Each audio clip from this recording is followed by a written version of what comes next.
Martín Díaz Zorita, que fue invitado en más de una ocasión distinguiendo esta jornada. Es ingeniero agrónomo, magíster en Ciencias Agrícolas de la Universidad Nacional del Sur y PhD en Ciencias del Suelo de la Universidad de Kentucky. Es investigador adjunto del CONICET en el Instituto de Investigaciones en Biociencias Agrícolas y Ambientales. También invitamos al ingeniero agrónomo Cristian, como recién les dije, Cristian Álvarez. Cristian Álvarez es ingeniero agrónomo desempeñando su actividad en la unidad de extensión del INTA General Pico. A Cristian Álvarez, ya lo teníamos realmente visto por su trabajo en lo que hace a cultivos de cobertura en la zona de referencia, en la zona del INTA General Pico, y realmente lo hemos escuchado también en algunas presentaciones y hemos visto que es un componente muy interesante para incorporar en este desafío que tiene mucho de creatividad, de cómo a pesar del contexto, de las reglas que tenemos económicas, podemos usar otras alternativas y en la rotación para mantener o mejorar la calidad de los ambientes y en eso los cultivos de cobertura en determinados ambientes pueden jugar un rol fundamental y él nos va a mostrar justamente cómo y en dónde estos cultivos pueden ser viables agronómicamente y económicamente. Muy buenos días. Muchas gracias, Joaquín. Gracias, Federico. Gracias, don Mario, por confiar o ser reincidentes en invitarme a compartir un estrado de estos eventos tan importantes y sobre todo gracias a ustedes porque ver un estadio colmado de interesados en que seguir creciendo en la producción de soja, incorporando tecnologías, discutiendo y por sobre todas las cosas tratando de transitar en la mejor forma la mejora del concepto de ambiente, como decías vos, Federico, es más que aliciente para los que estamos todo el día por el piso. No interpreten mal, por el piso, porque trabajamos en fertilidad de suelos o vemos raíces y nos parece importante compartir nuestras experiencias. Cuando hablamos de manejo de la nutrición del cultivo, tenemos que acordarnos que soja es un cultivo como cualquier otro que consume nutrientes, que la nutrición es algo indispensable como escalera o como base al logro de los rendimientos que estamos buscando en nuestra cosecha y que ya hemos pasado a nivel de manejo a entender que la limitación nutricional afecta a nuestras expectativas productivas, que hay algunos nutrientes que lo hacen con mayor o menor frecuencia y que en el manejo eficiente de los nutrientes tenemos que empezar a incorporar, o lo estamos haciendo, diagnósticos, al menos promedio, es decir, a nivel de empresa, a nivel de lote, que nos guíen para tomar mejores decisiones y como un paso de mejora en ese manejo eficiente de los nutrientes en lo que hace a la identificación de zonas de manejo o indicadores de cultivos sensores, es decir, situaciones en las cuales podamos afinar nuestra búsqueda de mejora. Cualquiera de las tres situaciones, reconocer que hay nutrientes que nos limitan, reconocer que hay herramientas de diagnóstico y estrategias o delimitar sectores más específicos, son pasos para mejorar la rentabilidad. Y los tres pasos requieren principalmente de información, conocer dónde estamos, conocer hacia dónde vamos y decidir qué queremos hacer. Entonces, vamos a hablar de los nutrientes centrales en lo que hace a la nutrición del cultivo.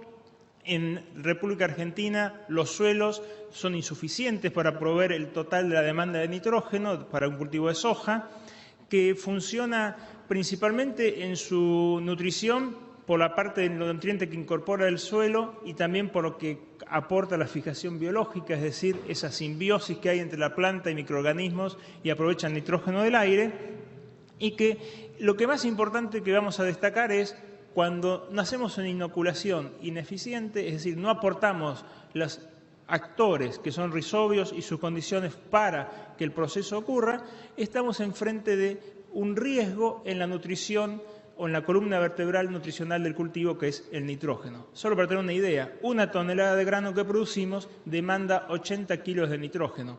Esa cantidad tan importante se cubre en gran parte desde el aire, y para lo cual tenemos que asegurarnos que cada planta tenga las herramientas para aprovecharlo. La pregunta rápida es, ¿qué pasa con la inoculación? ¿Es una práctica rentable? ¿Hay respuestas favorables? ¿Son frecuentes? Miren, acá solamente para compartir con ustedes 10 años de estudio, 520 casos analizados, todos en lotes rotados, es decir, que hubo soja sobre soja o que hubo soja en los últimos años, que hay nodulación espontánea. Vemos que los rendimientos pueden mostrar una variación de respuestas en un 20% o un 23% no significativo, es decir, no encontramos respuestas, pero después hay una gran amplitud. Podemos llegar a tener respuestas espectaculares, no son frecuentes, o respuestas menores. En promedio, para esta base de datos, lo que vemos es que la inoculación aporta en el 76% de los casos respuestas positivas y que esos incrementos en promedio representan unos 230 kilos de mejora. Es decir, ya tenemos 2 herramientas para nuestra toma de decisiones. En gran parte de la región pampeana vamos a tener retornos por esta práctica y por la otra situación es una situación tan frecuente que nuestro desafío de mejora de la rentabilidad pasa en entender cómo hacer este proceso bien, no en decidir hacerlo. Y en ese punto, la variabilidad de respuestas hoy la encontramos en dos factores centrales. Uno es la calidad de los tratamientos. Acá les comparto una imagen de un relevamiento hecho durante 8 años seguidos en algo más de 1.500 casos evaluados de una población de empresas de producción, donde se analizó el resultado de la práctica de inoculación. Vamos a ver el vaso medio lleno. El 54% de las condiciones en las cuales se hace inoculación, el resultado es positivo. Es decir, estamos haciendo un buen manejo de la inoculación, pero nada más que en la mitad de las veces que lo queremos hacer bien. El vaso medio vacío nos dice hay un 46% de casos en los cuales inoculamos, creyendo haciéndolo bien, que estamos fallando.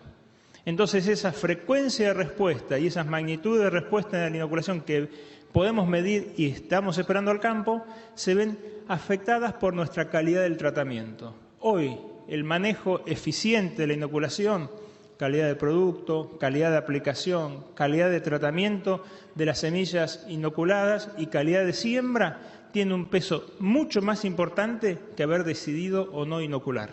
Por eso ha habido un avance. En ese avance hemos encontrado que hay opciones de manejo profesional, opciones de manejo a nivel centralizado de calidad. Y eso es parte de los desafíos de la mejora en lo que hace a la inoculación y cosechar esa respuesta al uso del nitrógeno. El segundo punto, que es la parte verde, es que la inoculación responde si las condiciones de producción del cultivo responden. Hoy escuchábamos nuevas genéticas, potenciales nuevos, vamos a hablar con Cristian y vamos a ver mejoras en el ambiente, es decir, todo lo que hacemos para mejorar el crecimiento del cultivo, nutrición, genética, condiciones de siembra, lo va a presentar Gustavo Duarte a la tarde en sus experiencias de manejo del cultivo, ayudan a que esos 230 kilos en el casi 80% de los casos sean una realidad. Hay que acompañar un proceso fisiológico. Esto es un ejemplo, lo vamos a pasar muy rápido, estos resultados de Entre Ríos, donde vemos la respuesta a fósforo y a la inoculación del cultivo de soja, y lo que vemos con mucha claridad es que cuando el cultivo de soja tiene una adecuada nutrición fosfatada, mejora su condición de nodulación. En lotes en los cuales no había antecedentes de soja, o en lotes que sí los había. ¿Por qué? Porque el fósforo, lo vamos a conversar más adelante, es el nutriente que hace a la energía del proceso de crecimiento del cultivo, desarrollo de raíces, formación de nódulos, sostenimiento de la fijación nitrogenada, sostenimiento de muchos procesos que hacen el rendimiento. Entonces, cuando agotamos nuestra oferta nutricional o solo pensamos en un nutriente, lo que estamos haciendo es poniendo en riesgo la rentabilidad del sistema nutricional. Por eso, cuando hablamos de inoculación, tenemos que pensar en calidad del tratamiento y, por otro lado, calidad de la producción. ¿Cómo voy a producir soja? ¿Sembrar soja o producir soja? Y creo que todos hoy acá estamos buscando el desafío de producir soja. Fósforo. Fósforo es un nutriente que no lo tomamos del aire, es un nutriente que solamente lo va a capturar la planta desde las raíces, de la oferta que le aporta el suelo en su condición natural o el suelo en su condición fertilizada, es decir, adicionando el nutriente faltante. Podemos ver que las deficiencias de fósforo en Argentina son generalizadas. No son totales, son generalizadas. Un relevamiento nuevo hecho por el INTA junto con la Asociación Civil Fertilizar muestra que aproximadamente el 60% de las situaciones de producción de cultivos agrícolas en Argentina están limitados en la oferta de fósforo. Dicho de otra forma, si no corregimos fósforo en el 60% de nuestros suelos, nuestra producción va a ser menor que la que podríamos alcanzar con esa decisión de manejo tan preciada, genética, inoculación, herbicidas, fungicidas, fecha de siembra, alquileres. Es decir, le ponemos un techo. La herramienta para poder identificar dónde tenemos deficiencias, de dónde no están, sin duda que es única, que es el análisis de suelo. Y acá es la primera paradoja. Soja, 65-70% del área en el verano sembrada con soja, 40-45% del área fertilizada tiene un nivel de análisis de suelo menor al 10%.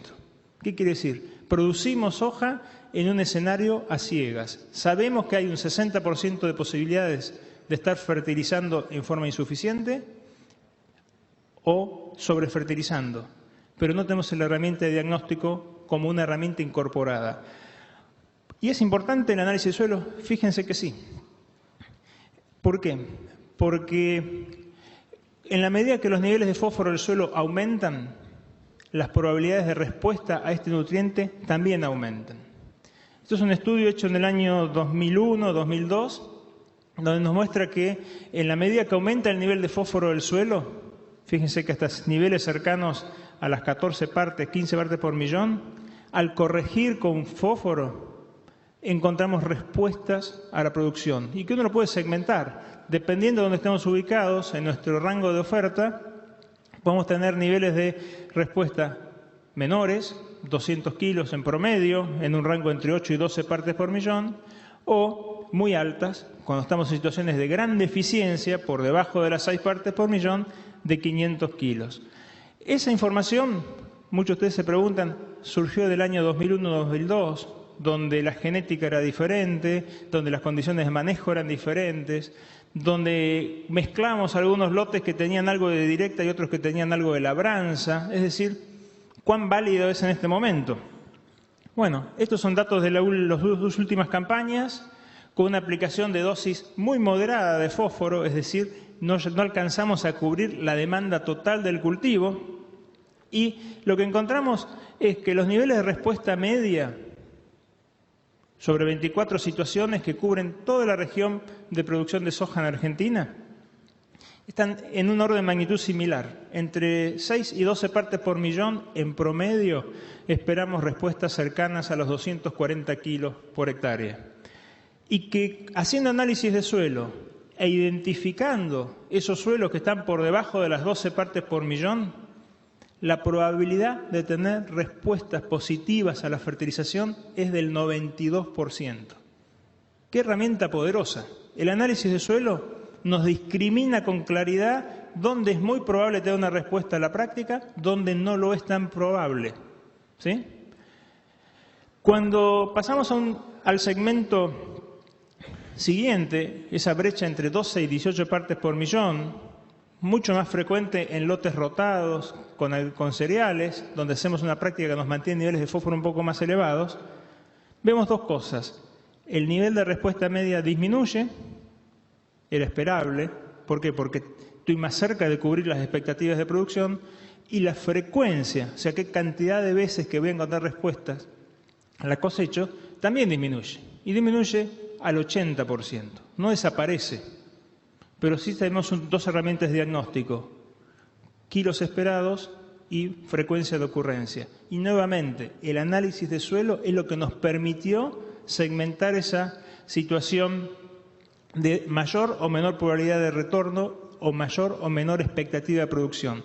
Recordemos, el análisis de suelo, cuanto más preciso es en su dimensión geográfica, es decir, muestras que representan áreas muy localizadas, zonas de manejo uniformes, nos da mayor poder en la hora de tomar decisiones. Lo más valioso del análisis de suelo es la detección de frecuencias de casos positivos. Esa detección de frecuencia de casos positivos es el origen del análisis de suelo.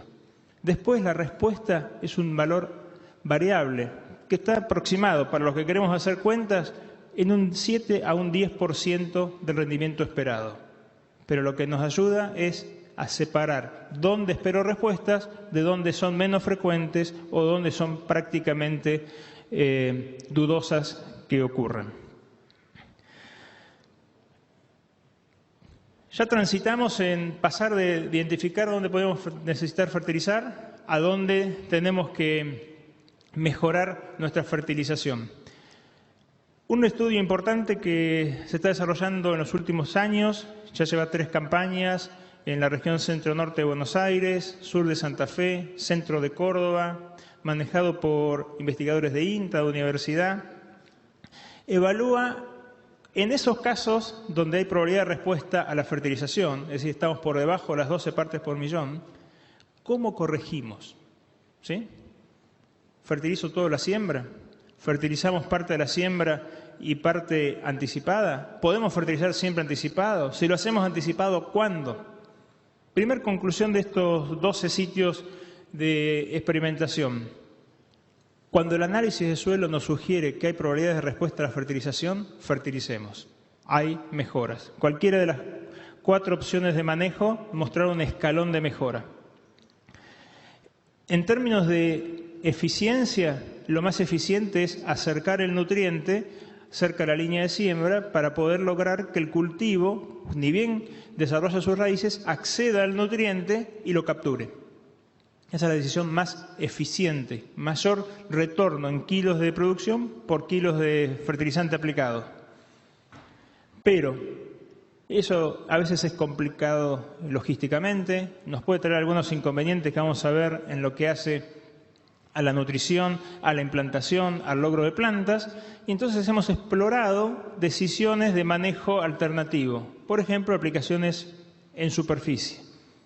Las aplicaciones en superficie, al voleo, en el invierno o próximos a la siembra, son una alternativa a no descuidar si hablamos de cultivos en siembra directa, con adecuado manejo de coberturas y siembras principalmente a 52 centímetros o menos.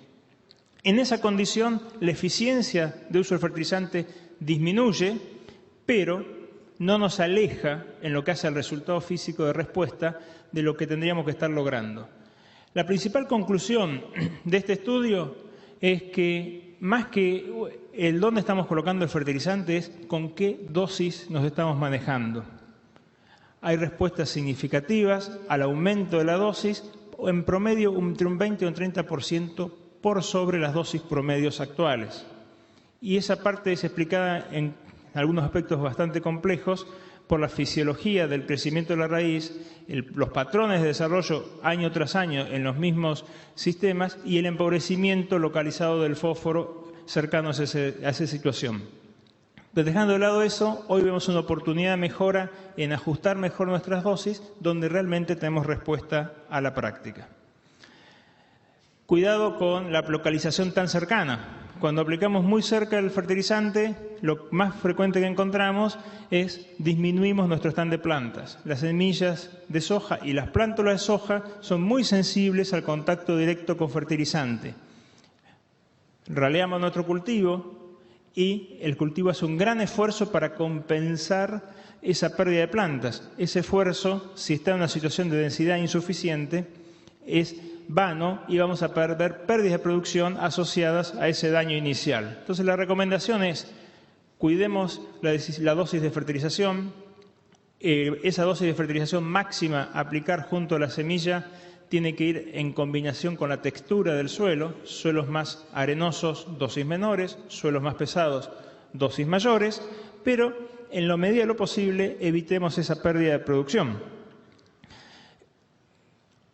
Para lo cual hemos estado estudiando y vemos que la aplicación en esas siembras a 52 centímetros en superficie hay respuestas positivas al uso de fertilizantes en soja. Es un gran avance. Pasamos de localizar el fertilizante sí o sí a evitemos un daño fitotóxico. Si no nos decidimos a colocarlo junto a la semilla, coloquémoslo al menos en el momento de la siembra en superficie, mezclado con el rastrojo, es decir, en la misma operación de siembra, y esa ubicación es indistinta, si va sobre el sector de la línea siembra o en el entresurco. Y estos son los resultados promedios de 3 campañas que desarrollamos en el INTA Villegas, donde las columnas verdes nos están validando esa hipótesis de mejora productiva a igualdad de dosis con la aplicación superficial. El mensaje en lo que hace al manejo de fósforo ya superó la discusión hace falta o no hace falta. Lo sabemos, el análisis de suelo lo está definiendo. Superó la discusión, ¿es aplicado antes o después de la siembra? Si hace falta, hay respuesta. En este estudio que desarrollamos en INTA General Villegas, comparamos en 2 campañas diferentes, muy contrastantes en lo que hace a la condición climática, si las respuestas a la aplicación de fósforo en la siembra localizadas eran equivalentes a la corrección en presiembra o había un efecto sinérgico. Lo importante es corregir.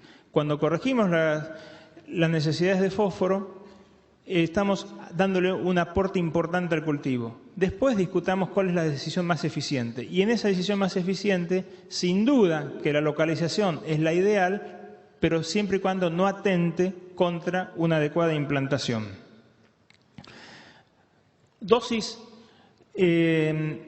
solo pongo unos ejemplos de curvas de ajuste de respuestas a la fertilización desarrollados en 3 ambientes diferentes, del centro de Santa Fe, sur de Córdoba y el norte de Buenos Aires. En cualquiera de esas situaciones, las dosis de corrección más eficientes, es decir, que tenemos mayor retorno, mayor cantidad de kilos de producción logrados por kilo de fósforo aplicado, se ubican en un rango entre 10 y 14 kilos de fósforo por hectárea, equivalente para una fórmula monoamónico, por ejemplo, o supertriple, entre 50 y 65 kilos. Es decir, los que recomendamos dosis o aplicamos dosis por debajo de 50 kilos, en general estamos dejando de ganar pudiendo haberlo hecho. Y superar los 65 kilos, estamos incorporando más nutriente que el que nos magnifica la respuesta y caemos en las decisiones de mantenimiento de fertilidad y otros aspectos que podemos discutir más adelante. Pero para ajustar dosis no podemos quedarnos por debajo de los 10 y en lo posible en una tendencia hacia los 14 kilos de fósforo por hectárea. Azufre, lo voy a pasar rápidamente, su dinámica está asociada a la materia orgánica. Deprimimos materia orgánica, situación común por la incorporación de la agricultura hace varias décadas atrás, aumentamos las extracciones con los cultivos, disminuimos la reposición del azufre en el sistema, la frecuencia de casos en los cuales hay deficiencias de azufre aumentan. Lo que se ha encontrado es que la probabilidad de respuestas al uso de azufre en la región pampeana son más altas en esta región, norte de Buenos Aires, sur de Santa Fe, por miles de factores asociados a la extracción, tipos de cultivos, condiciones agrícolas históricas, pero en definitiva es donde encontramos mayor frecuencia de esta problemática y que la respuesta promedio en esas condiciones de máxima deficiencia es cercana a los 350 kilos. No nos confundamos, cuando analizamos los nutrientes, esos 230 del nitrógeno, los 240 del fósforo, los 350 del azufre, no se apilan, sino que interactúan. Si yo no corrijo nitrógeno, no veo la respuesta al azufre. Si no me corrijo adecuadamente fósforo, no veo la respuesta al nitrógeno. ¿Me siguen? Pero lo que sabemos es que en escenarios tipo sur de Santa Fe, la interacción de esos tres, mayormente manejado por la falta del azufre, nos dice tenemos una brecha de mejora esperable de 350 kilos.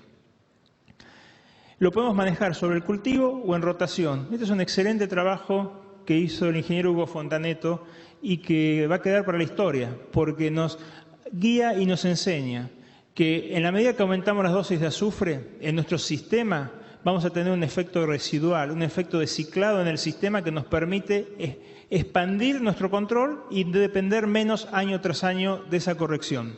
Fíjense que este estudio muestra la aplicación del azufre en un cultivo de trigo en 4 diferentes niveles, donde ninguno de los 4 niveles destacó en dar una respuesta mayor sobre el trigo. Pero en el cultivo de soja siguiente se observa un escalón de mejora a partir de la dosis menor.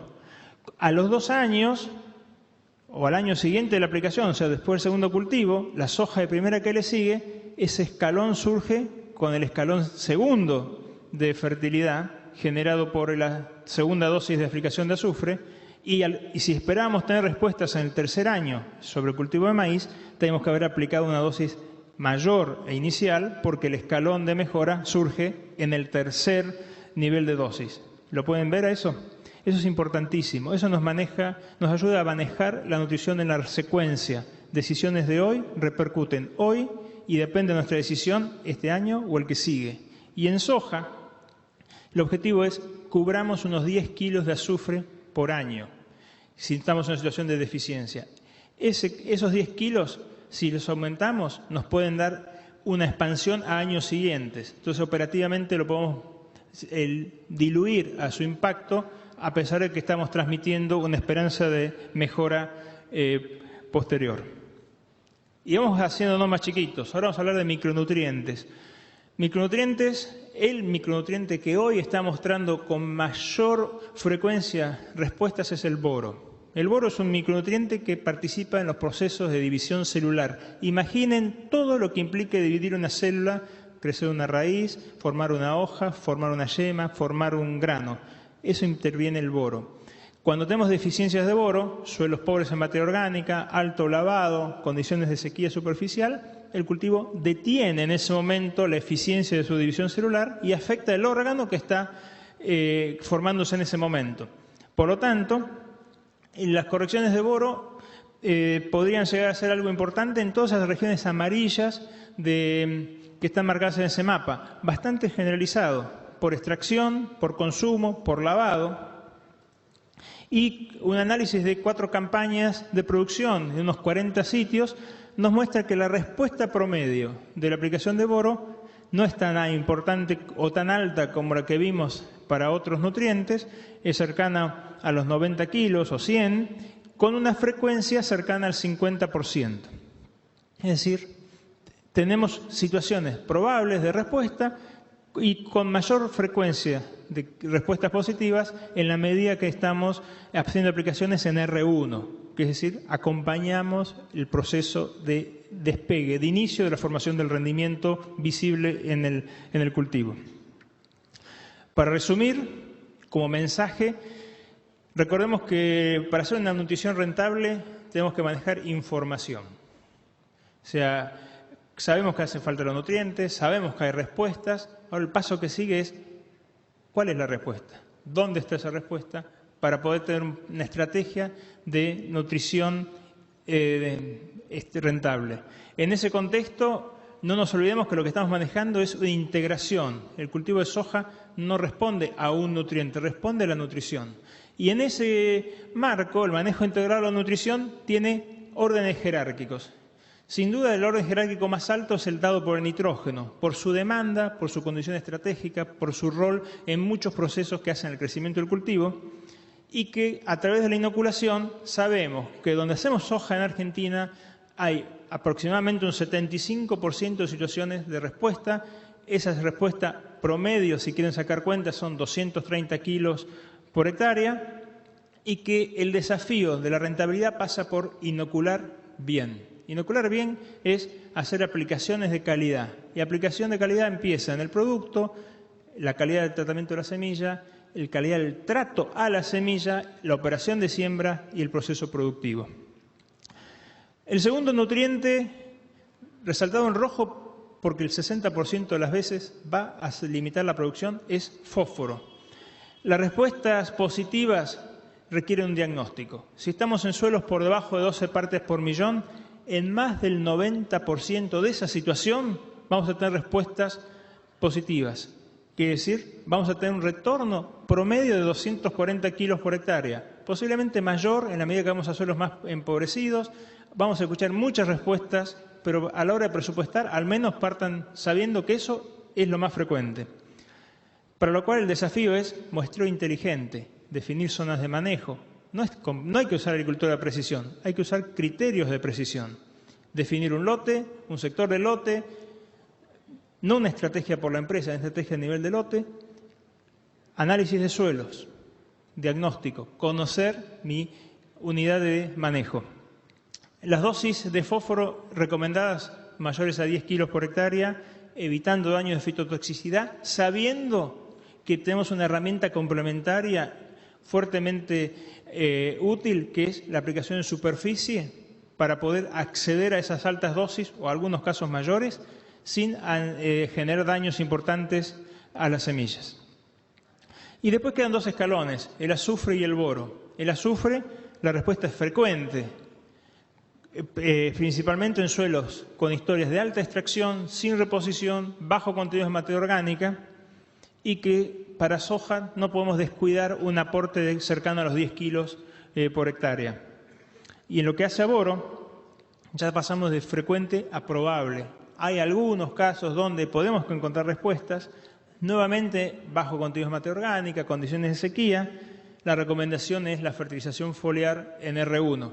Pero sigamos los criterios para hacer una fertilización rentable, siguiendo el orden jerárquico de los nutrientes, la frecuencia con la que las deficiencias ocurren, la incorporación de herramientas de diagnóstico y en esa integración definir una estrategia productiva integral. No aislemos los nutrientes porque con las decisiones aisladas van a llevar a conclusiones posiblemente aisladas. Bien, con eso muchísimas gracias y esperamos las preguntas.